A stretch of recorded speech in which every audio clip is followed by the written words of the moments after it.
陳振聲議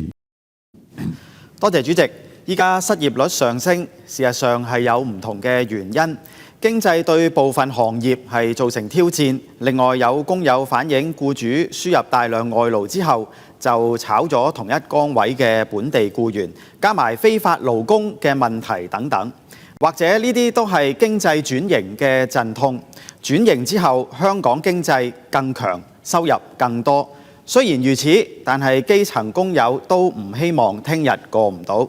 所以我係肯定施政報告喺保就業方面嘅措施，規定申請侍應同埋初級廚師嘅僱主要用同一工種去計算本地同埋外勞人手嘅比例。期望政府繼續動態留意，倘若就業形勢再嚴峻，就應該考慮提早檢討補充勞工優化計劃，例如考慮將同一工種計算嘅做法擴展去到其他嘅職位。又或者個別嘅工種只係處理舊嘅外勞申請，唔接受新嘅外勞申請，以至喺個別工種研究設立外勞人數嘅上限，以減低對本地工人嘅衝擊。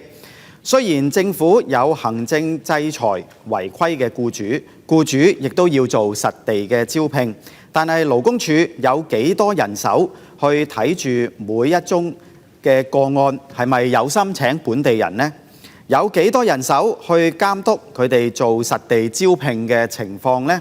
如果失業率高嘅工種設立外勞人數上限，定格咗就會更加容易評估同埋控制外勞對本地工人嘅影響。勞工處亦都無需要喺前線花太多嘅時間去做檢查嘅工作。另外有人講香港只係得幾萬個外勞，對比起其他地方太少，微不足道。但係各項計劃，包括高才通計劃、申請人同埋受養人、輸入內地人才計劃、一般就業政策，以至累積多年嘅非本地畢業生留港回港就業安排、科技人才入境計劃，以及新增嘅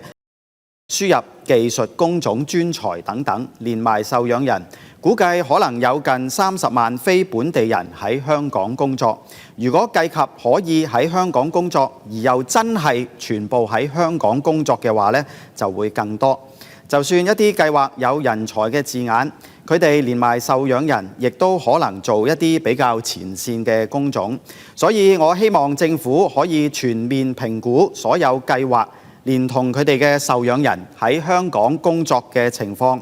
係咪能夠填補人力推算嘅空缺呢？定還是對個別行業本地就業有所影響呢？都需要作全面動態嘅評估。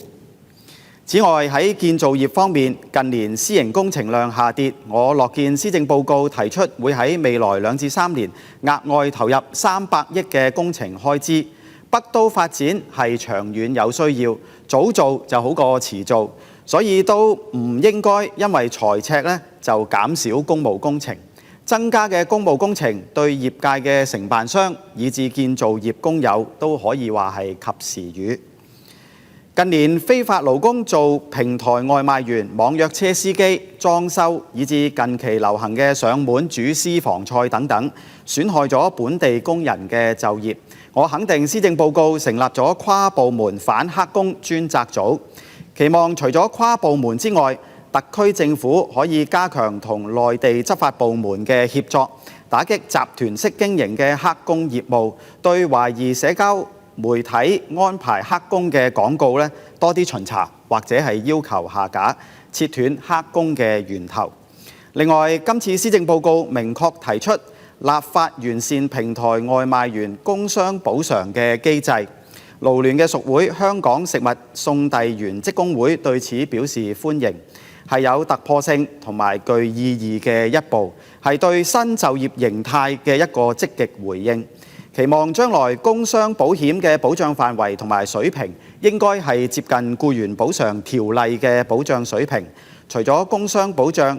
基本嘅收入同埋退休保障呢，亦都係平台外賣員所關注嘅。希望特區政府透過平台三方小組呢啲範疇加強協商，就提供相關保障上凝聚共識，更好咁樣改善平台外賣員嘅權益同埋待遇。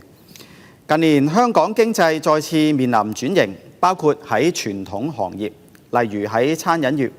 有餐廳用預製菜，未必需要專業嘅廚師，只係請一兩個食物處理員就搞掂。呢啲自然係降低咗對廚師嘅人手需求。電子落單，減少侍應，請最多人嘅大型中式酒樓結業食肆嘅模式，亦都轉變咗。而喺建造業，近年建築機械人嘅技術越嚟越成熟，對部分工種嘅工人嘅需求可能因而減少。政府都應該加強專業培訓嘅服務，令到工人更好適應勞動市場嘅變化，提升就業嘅機會。例如一啲中高齡嘅人士，係咪可以經過再培訓，可以入職社區保姆或者幼兒照顧呢？政府加強託管服務，人手需求都係殷切嘅。另外，近年政府積極建設香港為國際教育樞紐，今年嘅施政報告就提出成立大學城籌劃及建設組，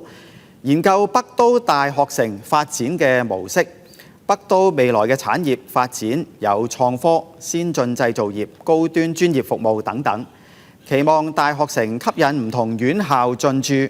培養更多專業同埋應用型嘅人才，推進教育同埋產業協調嘅深度融合。另外，應科大職專教育其實都可以向國際教育樞紐發展，好似有好多廚師就會去歐洲讀一啲藍帶嘅課程。香港過往都係美食天堂，餐飲業嘅培訓係咪可以發展一下，邁向國際化呢？仲有喺鼓勵生育方面，今年施政報告提出加大鼓勵生育嘅力度，包括延長初生子女可享額外免稅額時間至到2年，期望政府未來再考慮累進子女免稅額，多一個小朋友呢，免稅額就會接近倍增，如此類推，相信對鼓勵中產家庭生育呢都係有幫助嘅。我建議當局亦都可以探討為有需要嘅公務員提供彈性上班嘅選項，包括在家工作等等，方便佢哋照顧家庭。並鼓勵企業同公務員一樣有3日嘅有薪育兒假。